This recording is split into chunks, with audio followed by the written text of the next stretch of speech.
What is the National Historic Preservation Act of 1966?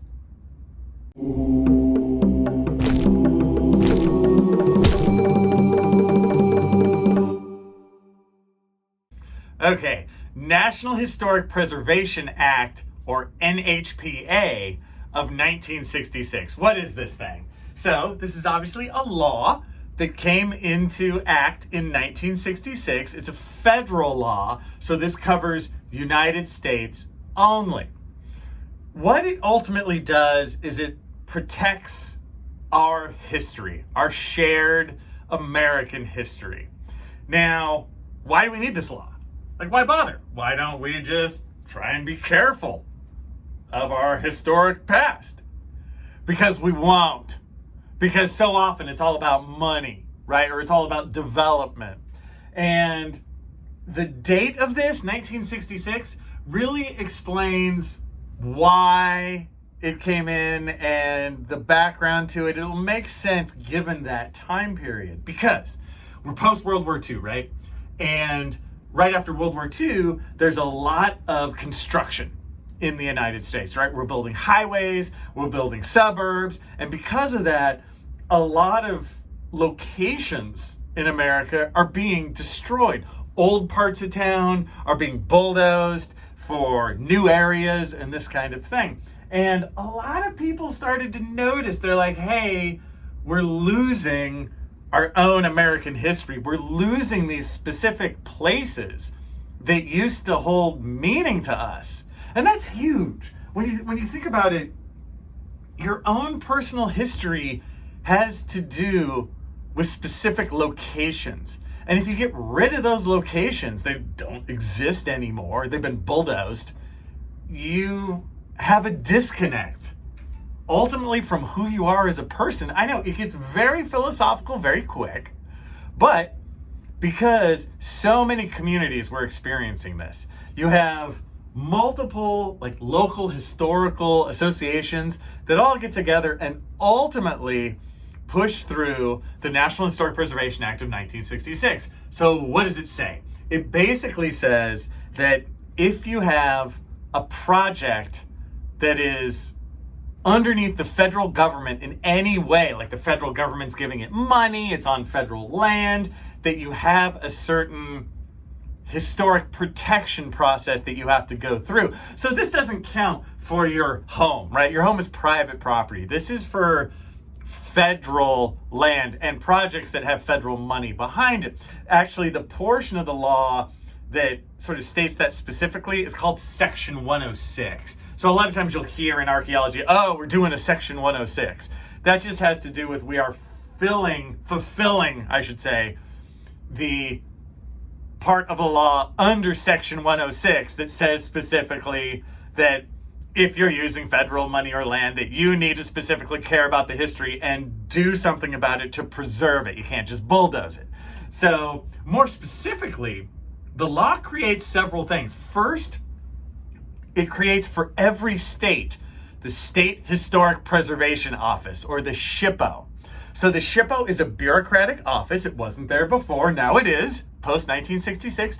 And the SHPO is also a person, the head of that place. And so if you have a new construction project, you're going to build a new shopping mall, and it's going to be on federal land.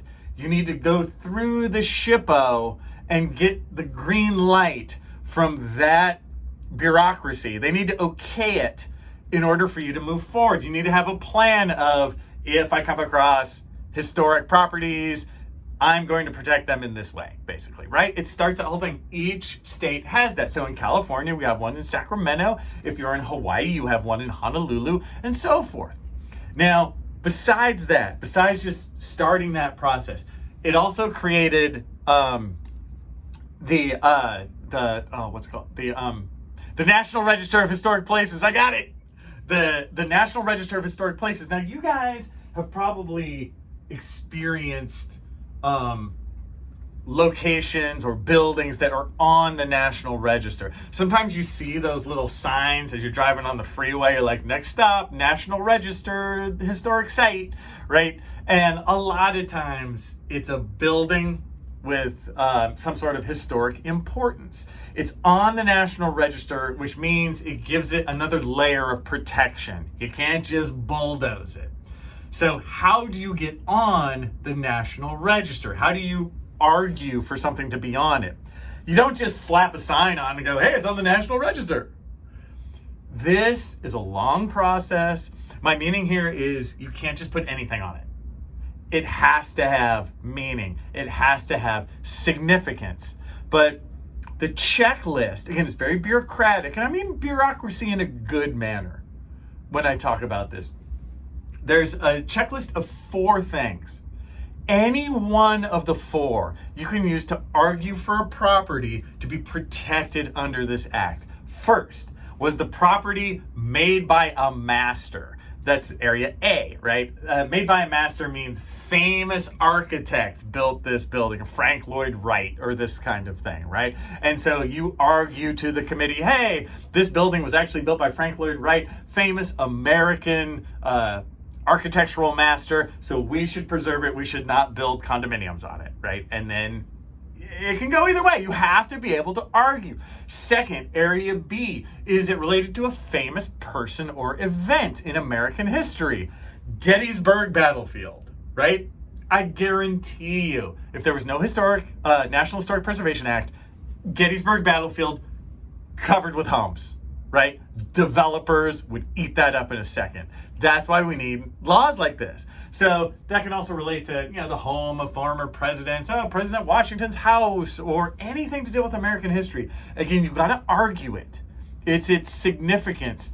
My meaning here is, if Frank Lloyd Wright walked through a building one afternoon, that's not significant. It doesn't matter.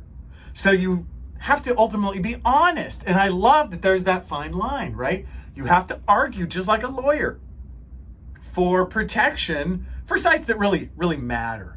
So let's see, we have made by a master, famous person or event, part of a famous style or movement. That means you have like historic homes that are of the Craftsman style or the Victorian style, and you argue to protect those under the National Historic Preservation Act. Now, those homes better be in pretty good shape. It can't be like, well, it was a Victorian built in 1888, but then there was a fire and half of it was gone. Oh, we tore out all the windows and put in some new ones from Home Depot, and we divvied it out and made apartments out of it. You see what I mean?